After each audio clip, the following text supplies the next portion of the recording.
2022 was a very peculiar year for games. It feels like a lot of the major players ended up getting pushed to 2023, while an absolute deluge of smaller titles, as well as a few long-awaited games, kept the year full and busy, start to finish. 2022 was also the year where I finished more games than I ever have in my life. 50 to be exact. In lieu of a traditional top 10 games of the year list, I decided to do something probably bad for my well-being and quickly rank every single game I finished this year. Big disclaimer, I didn't get to every single game this year. So if something didn't make the list, that's why. There's also a decent number of games on the list that didn't release this year, but I played them this year and my list means my rules. I'm Andrew, and this is Andrew is Playing Game of the Year Special.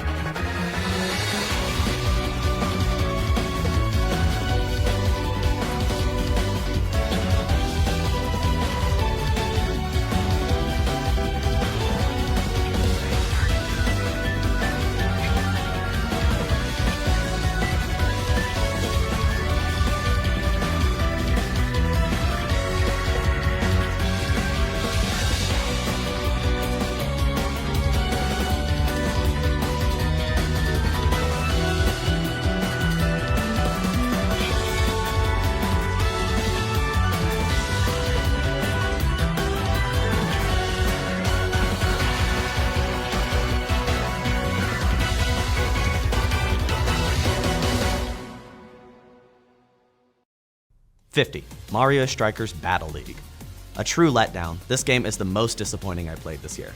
Putting aside the stellar animations and some cool visual touches, this game adds nothing to the formula of the past games, while also providing almost no single-player content or diversity in multiplayer. I hope this series comes back in a better state someday, but as it stands, this killed the last hope I had for Mario sports games. 49. Super Monkey Ball Banana Mania. Wonky feeling movement ultimately hold back what is a nicely crafted remake of old Monkey Ball games. The visuals and music are pleasant, but an uncooperative camera combined with weird, unpredictable controls make enjoying the later levels a struggle. 48. Sonic Frontiers. I feel like I owe a bigger explanation for putting this game so low. This game had real flashes of greatness. In its opening zone, I felt really excited and was thrilled to explore and uncover the space they gave me. Moving around a large area at blistering speeds was fun, and gathering tons of unlockables came naturally as I wanted to get Sonic to every corner of the map. But the formula wore very thin in the following hours. The third of the 4 zones was particularly egregious, forcing me into 2D segments far too often. This game feels like a blend of Mario Odyssey and Breath of the Wild that doesn't understand what specifically makes those games intrinsically engaging. My biggest positive takeaway, I think this is a great first step, so please, Sonic team, don't shift course completely for whatever is coming next. 47. Transistor. Hades is one of my all-time favorite games, so going back to see some of Supergiant's roots was exciting. Sadly, starting with Hades probably wasn't the best idea. I loved the visual design in the world the team built in Transistor, but its 3-hour runtime ultimately held it back and didn't allow the writing or combat to fully flesh out. Considering this game is regularly on sale for pennies, I won't complain. But going in hoping for Hades-level fun did hurt this game for me. 46. The Pedestrian. This puzzle platformer did a lot of interesting things with the mechanic of moving across signs, and the puzzles themselves were usually quite well designed. It didn't have too much flair to set itself apart, but its short runtime kept it engaging, with a final act that genuinely did surprise me. 45. Trek to Yomi. I was greatly looking forward to this game since its reveal, and I really wish it lived up to my high hopes. But the limited scope ultimately clashed with the lofty ambitions the devs had in place. I still found a lot of enjoyment in the story, and combat was fun as well, with maybe a few too many fail-proof methods to make a revisit interesting. I also really enjoy the way this game seamlessly blends 2D and 3D segments. 44. The Quarry. The first half of this game was a super tense and exciting romp. Playing with my partner using the co-op feature made an exciting time to see whose characters would make it to the credits. The writing was corny in the best way, and most of the performances were really good. Graphically, the game certainly did sit consistently between pleasant and uncanny, but that's to be expected with Supermassive. The ending also was a major letdown, providing no closure on tons of threads while also killing lots of characters in cheap ways, with no streamlined replay options available. But at a budget price, this game is an awesome multiplayer experience. 43. Somerville. Another hugely anticipated game for me, poised to be an alien invasion-focused successor to Inside. This game failed to deliver, but still was a great time if you don't have the same lofty expectations I did. The visual style to this game is really special, and the extremely simple style of puzzles make running through in a couple short sittings easy and satisfying. It won't leave you thinking about themes or ideas for a very long time after the credits, but it's still well worth a few hours of your time. 42, Crash Bandicoot 4, It's About Time. I grew up on the Crash series. Its return to the spotlight a few years ago was so exciting to see. But the feel of those remakes didn't quite mesh with me, so I didn't get into this new game until its release on PlayStation Plus. I think the formula could have used a bit more shaking up than it got, but playing through just the main game without focusing on some of the really challenging side content, I ended up having a great time. There were a few frustrating design choices, and I really wish they'd do more to bring the game formula to a new generation of gaming.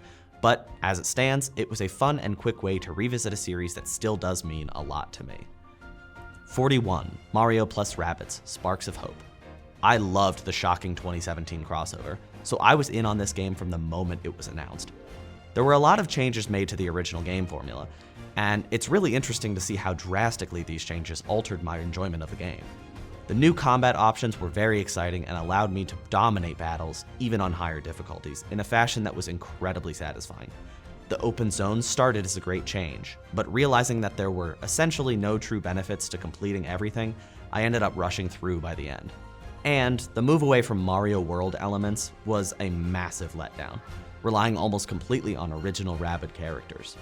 Also, giving the companion Beepo a voice was a huge mistake that annoyed me start to end. If you haven't played either game, both are good, but you're far better off sticking to the first. 40, Resident Evil Village, Shadows of Rose. What I expected was a fun means of revisiting Village, now in third person, with a new character to shake things up, as well as wrapping up some open threads left in the base game. I did get that revisit, Rose was a fun playable character, I had a fun 3 hours, but boy oh boy, they really didn't put an ounce of effort into wrapping up the threads of Village. This DLC has the exact same ending, unaltered in any way as Village, a perplexing decision to wrap up a fun expansion. 39, LEGO Star Wars The Skywalker Saga. Another series I loved as a child, I had high hopes for this package, and it mostly delivered what I was expecting. This is a very simplified version of the entire Star Wars series, with fun scenes and simple but enjoyable gameplay loops. It doesn't do anything you wouldn't expect, but for a game like this, it's perfect. 38, Hitman 3. I played the whole Hitman trilogy this year, and sadly, this entry impressed me the least. Still an incredible mechanical feat with some true highlights, this game doesn't reach the heights of the first two thanks to a more aggressive linearity and story focus. Stick around to hear my thoughts on the other series entries soon. 37, Horizon Forbidden West. This will be the only one where I have to look at the critical reviews and say, I truly don't get it. I liked it a fair bit. The world design was nice, the open world is pretty, but some of the ways that open world and the mechanics function feel very stifling to me. I had a good time mainlining the story after I gave up on the side content, but I feel like this game is better as a linear experience. I forced it into that category through my playstyle, so I had a good time, but it's disappointing that was how I had to approach it in order to enjoy it. Sifu. An ambitious concept, this game takes its inspiration from fighting games and kung fu movies, has a satisfying loop with gorgeous visuals, and gives you a good old-fashioned revenge story in a package that begs to be replayed, or on higher difficulties, demands it. While the difficulty settings are too sparse, meaning the experience can't be very well customized, it is still a fun time in an often stunning world. 35, Resident Evil 3 Remake. This game is a blast. It's dumb, it's loud, it has some bursts of classic Resident Evil world design blend into a short-form action game. I had a great time and enjoyed the story, characters, and gameplay, but recognize that there's not a ton I could say to set this game apart from many others. 34, Cyberpunk 2077. I returned to this game thanks to the PS5 version being released early in the year, and the experience was leagues beyond what I had in 2020. The story was similarly good to release, but being able to play through it fully functional with some far better visuals and a really stable performance made all the difference, elevating the game to one that I really like a great deal. 33, Splatoon 3. Splatoon in 2015 really gave life to my very desperate Wii U, and I will always appreciate the series for that. This game continues to add to the already perfected gameplay formula of the first and second game. Without changing a whole lot, I don't feel ranking this game higher would be fair, but nonetheless, it was a great experience with an exciting new single-player campaign and tons of multiplayer fun. 32. Portal. Revisiting this game thanks to its Switch port was fun. The game does not feel great to handle, but the puzzles remain a wonderful example of what is possible in a video game puzzle. Of course, the writing is also great, but we'll talk more about the series in a few entries. 31. Hitman 2. Better than the third, but not quite as good as the first. Stick around, because we'll talk more about the wonderful expressive game mechanics when we get to the first game. 30. Kirby's Dream Course. Kirby is a chubby ball who rolls around in minigames to eat as many strawberries as he can. He gets even bigger when he eats them. He can get real big. It took restraint not to make this number 1. 29. Ghostwire Tokyo. This game has felt elusive since its vague reveal, and its near shadow drop by Bethesda earlier this year took me by surprise. The mechanics were not polished to an absolute sheen, but thanks to a truly unique world full of traditional Japanese spirits, I felt engaged in this odd little title, start to credits. It's not for everyone, and another year in the oven to make the mechanics more viscerally fun may have served it well, but as it stands, this one swooped in and took a far higher spot than I would have expected. And speaking of things taking far higher spots than you might have expected, 28. Stranger of Paradise Final Fantasy Origin. This game is so stupid. It's dumb. The main character has no personality and yells about chaos an unholy amount. The story is nonsense. The visuals for a lot of the early game are drab. I had so much fun with it. The combat, particularly on lower difficulties, was frenetic and fun button masher, and blistering through the super odd campaign was so incredibly worth my time. I grabbed this game from my local library thinking I'd play it for just an hour or two to dunk on it on my podcast. Little did I know it would soar to such a high position on my list. 27. Stray. I won't talk about this too long. If you want to know my extensive thoughts on this, go check out my video on it. 26. Live Alive. The spiritual predecessor to Octopath Traveler got an awesome remake in said game's 2D HD style. I adored the fast-paced vignettes. The anthology approach allows this to be a JRPG without an excessive focus on stats and levels, as well as include a bevy of mechanics exclusive to each campaign. While the game certainly stumbles in its final part, the fact that I can step away from it and still have had 8 bite-sized RPG experiences is all you need to know. 25. The Forgotten City. This story-driven game came out of nowhere for me. I had only heard fleeting things, but when I sat down with my partner to play it, and we explored every nook and cranny to uncover the vast mysteries hidden underneath, I became enraptured. On a winter break, I ended up getting through this entire game in 3 long sittings, and I wouldn't have had it any other way. The writing and voice acting were both truly stand out, and became my favorite little gem that was hidden on Game Pass. 24. Fire Emblem Warriors: Three Hopes. Again, if you want to hear more on my thoughts for this game, check out my video. I really loved what it did for both the Warriors and the Three Houses formula. 23. Spiritfarer. I did nothing but play this game for a week straight after I started. It has the perfect gameplay loop of sim and management portions, combined with world exploration. Taking care of the residents on your boat as the titular Spiritfarer leads to some truly powerful and somber moments, touching on the most challenging parts of life in a nuanced, delicate way. The visuals are inspired, and despite things slowing down a bit too much in the final hours, I will remember this game fondly for a very long time. 22. Kiwi. This game is a wonderful, silly co-op experience. Unlike its similar counterpart in Overcooked, this game is content with introducing just small adjustments to the 4 main loops it has, taking advantage of its short time to provide a consistently fun and straightforward game, instead of elevating the stakes to a degree that would overwhelm. The absolutely adorable style was great, and this is a must-have for anyone looking for fun co-op games. 21. Hitman. Okay, finally got here. Hitman is one of the best samples of expressive game design that exists. The world has so many systems that blend seamlessly into one another. It's so satisfying to figure out ways to eliminate your targets, whether it be in the most wild way you can come up with, or in more traditional but flawlessly executed ways like I tended to lean towards. This game was originally released episodically, and that is evident as each level has everything that someone could want and is fully realized. This is the best in the whole new trilogy, and also a great entry point to those who want to experience the entire series. 20. Returnal. A really intense but also intensely enjoyable take on the roguelite genre. Returnal focuses on extremely long runs to allow the player to reach the soaring heights of many other games of the genre, with stakes that very few others are willing to put on their player. The losses stung a lot, but the mechanics were so incredibly polished, and unlike some others in the genre, I really did feel that every run would provide me with the tools to allow me to succeed in one way or another. 19. Metal Hellsinger. I'm not usually a fan of metal music, but in a video game whose primary aesthetics can only be described as metal, it's an absolute thrill. This high-octane first-person shooter demands perfection from the player in your movement and aiming, but also in keeping rhythm, as shooting to the beat makes all of your attacks and dodges much more effective. It's an incredible challenge to juggle it all, but it's also wildly satisfying. I recommend starting this on the always on beat mode, as learning the ropes can be very challenging. But even with that crutch, this game is a blast that greatly impresses. 18. Neon White. I feel like I'm supposed to do this review incredibly fast in honor of the game.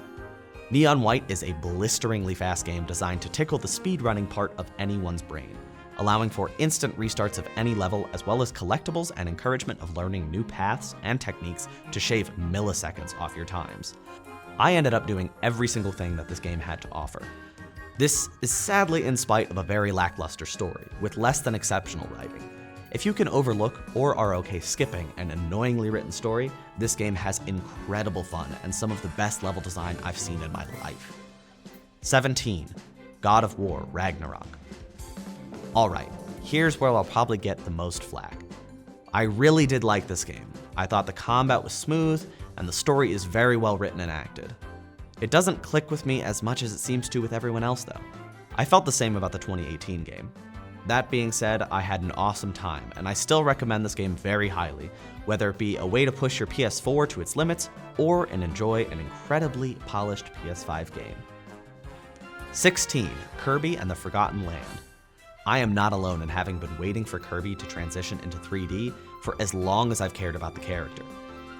Having more akin to Super Mario 3D World than most Kirby games, this game really did bring the little puffball into 3D incredibly well. The design of this game is a perfect funnel of constant creative platforming, start to finish. I do hope that the next 3D game can introduce more exploration and cut back on the linearity, but even if it doesn't, I am absolutely on board for every future adventure Kirby takes in this style. 15. Cult of the Lamb. Indies really dominated the latter half of this list. An adorable but weirdly grotesque art style pulled me into this release, but what kept me in until the ending was the awesome loop of roguelike combat, followed by civilization management. You run a small cult of cute little creatures who help to raise your power through worship, then allowing you to do even more damage in your runs through one of the 4 gauntlets. It may not be a master of any of its trades, but it's good enough at everything it does and so packed with charm that it's hard not to love it. 14. Pokemon Scarlet. Another controversial pick, I really loved Pokemon Scarlet. Yes, the game had some pretty severe technical shortcomings, and the performance is far from stable. But the open world they built here did an awesome job of breathing new life into the classic formula of tackling gyms and other major opponents while filling out your Pokedex. Movement is quick and fun thanks to the rideable legendary Pokemon. Battles are not too fast-paced, but a few streamlining decisions keep the game fully engaging. I recognize that the problems this game have may be too much for a lot of people to overlook, so if you couldn't enjoy what was here, I am not one to judge. But for me, it was an exciting return to mainline Pokemon, and hopefully a sign of even better leaps in the future. 13. Triangle Strategy. My favorite 2D HD release yet, this game is an awesome use of the art style and design principles in an exceptional tactics game. The story is very well written, allowing for meaningful choices that lead to a multitude of equally satisfying endings. The linearity provided a great structure for incredible battles and story beats. It astounds me how this team can put out as many games as they do, and still I remain entirely invested. They thrive with any task they're assigned. Hopefully, this isn't the last tactics game we see from the team. 12. Pokemon Legends Arceus. I enjoyed Scarlet a lot, but this game delivered the shake-up Pokemon really needed, almost a whole year prior.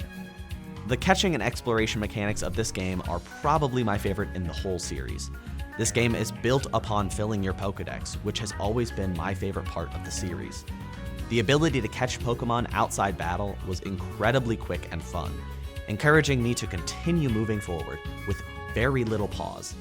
The story is unique and really not what I'd expect from the series, but I loved it. If the next games of the series are built from this, as well as learning from the best parts of Scarlet and Violet, I am truly thrilled for the future of Pokémon. 11. It Takes Two. One of the best couch co-op experiences of my life. This game did a wonderful job of integrating an absolute ton of gameplay variety and surprising ideas. It utilizes the two-player requirement like no other game could, and even the story was enhanced by experiencing it with another person in the same boat as you. This game is perfect to play with a partner or a good friend.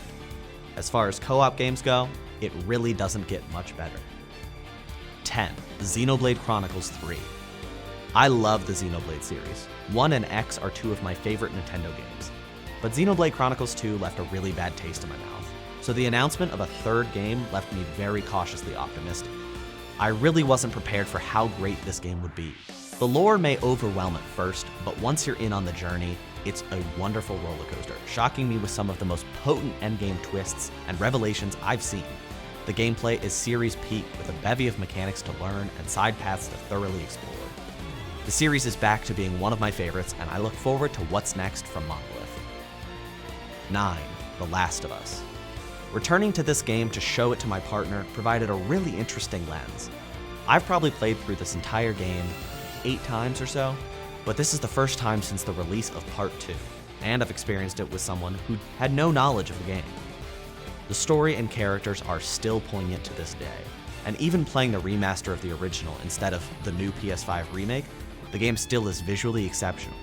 Its sequel may remain divisive, but this first game reiterated to me what a timeless classic it really is, as we approach its 10-year anniversary.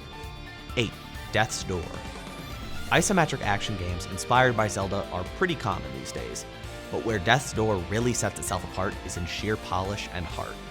The visual style and awesome world combined with the challenging but entirely fair combat kept me hooked from start to finish, which wasn't a long time because I could not put this game down. 7. Portal 2. Another return to a classic PS3 era game, this time thanks to a new Switch port. This game takes everything the first did and perfects it completely.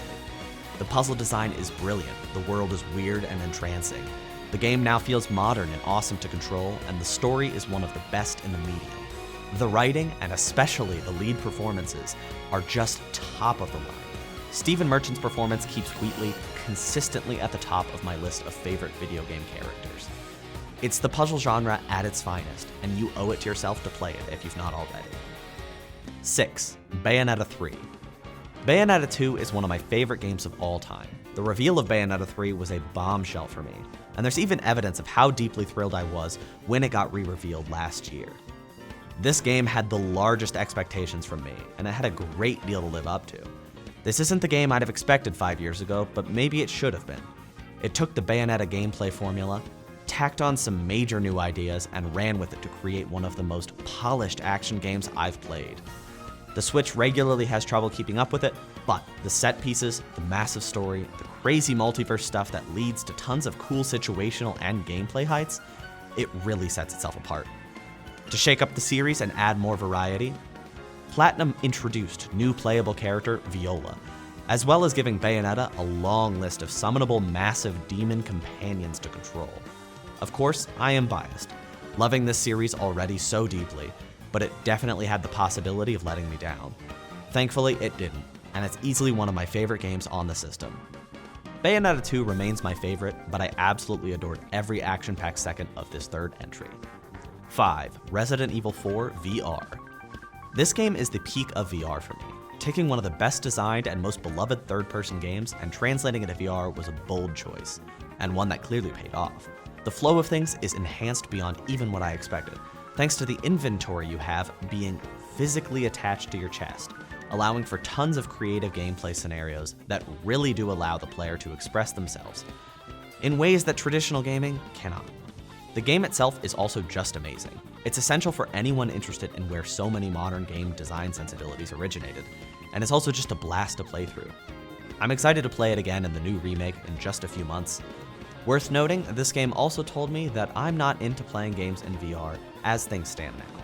The Quest is the most streamlined way to play VR at the moment, and even with that, I found myself struggling to want to overcome the barriers to entry regularly enough to finish a full-length game. This game is exceptional, one of the best I've played in recent memory, but I think this medium still has incredibly far to go to be as intrinsically satisfying as regular gaming. 4. Cuphead, the delicious last course. I didn't know how badly I needed more Cuphead until I was playing this game. Serving more as a short sequel than DLC, I had the best time with this game, as it really was just the best possible way to return to Cuphead. The new character is super unique, and the bosses they designed learn from and explore the best parts of the base game. The art style is just as good as ever and even introduces some absolutely stunning new claymation elements. If this game's new elements are a tease for what's in the future for Studio MDHR, I really can't wait to see what that is. 3. Inscryption. I finally got to play Inscryption this year thanks to its arrival on console, and I was certainly not disappointed. The roguelike card mechanics in this eerie and entrancing game world on their own are enough to set this game apart and make it a greatly enjoyable time. But this game isn't just that. Lots of games in the past 10 years have been called subversive, but this game subverts in really shocking ways while remaining true to the core identity it establishes from the start. I hesitate to say more. This is a hard game to discuss without spoiling. I'll leave it at that then, but I truly recommend you go check this game out. Don't do too much research so that you can remain surprised. 2. Vampire Survivors. This little indie came out of nowhere and absolutely tickled my smooth brain. There is thought that goes into this pseudo shoot-'em-up roguelite, but because the only direct input during battles is movement, you're ultimately encouraged to just enjoy the insane audio and visual mess on screen. Even when the screen is littered with thousands of pixelated little demons, it remains easy to follow, and the goals are still clear. This game was my biggest surprise of the year, and I look forward to returning to it again and again and again to tickle my monkey brain. And finally, my game of the year.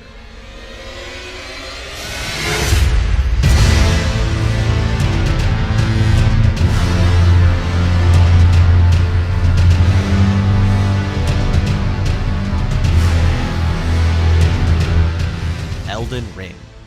Where do I even start with this game? What hasn't been said already? I guess all I can talk through is my personal experience. I've played several Souls games before. Demon Souls, Bloodborne, Dark Souls, but I've always bounced off at some point or another before reaching the end. I was hesitant going into Elden Ring, even with the endless mountain of praise that pre-release press was giving it. The first major boss outside of the tutorial area hit me like a truck, and after several tries, I worried that this game wouldn't be for me. But I did what every tweet on the internet suggested and just went around. That decision changed everything. The vast, dense, and meaningful world FromSoft designed keeps you engaged like nothing else. The intrinsic and extrinsically rewarding nature of what they built keeps the game entrancing. Every inch of this game has been meticulously designed, how it looks, how it sounds, and how it feels, so it feels like a truly living world that you are taking part in. It doesn't hurt that the open world is designed in a way where you learn every intricacy of the game's systems, making those tough-as-nails bosses you face along the way feel more like a fair test of what you've learned rather than a wall to bash your head against. I need to repeat it again. The world that was built here is something unlike most any game before it has achieved. Each boss, each scalable height, each winding dungeon is so full of deliberate design and incredible care that it's hard to go through this game in anything but a state of constant awe. It's almost exhausting how good this game remained through my whole 90-hour playthrough. Comparisons to Breath of the Wild were inevitable, but I want to end this by saying the same thing I said about that game 5 years ago. No game's perfect, but some games just deliver an experience that reminds me more than anything else why I love video games. Thank you to everyone for going through this with me. I didn't think I'd be able to get through 50 quick reviews in one video, but here we are. If you liked what you saw and want more, make sure to subscribe and check out my other videos and my podcast. I'm Andrew, and this has been the Andrew is Playing Game of the Year special. Thanks again. Bye.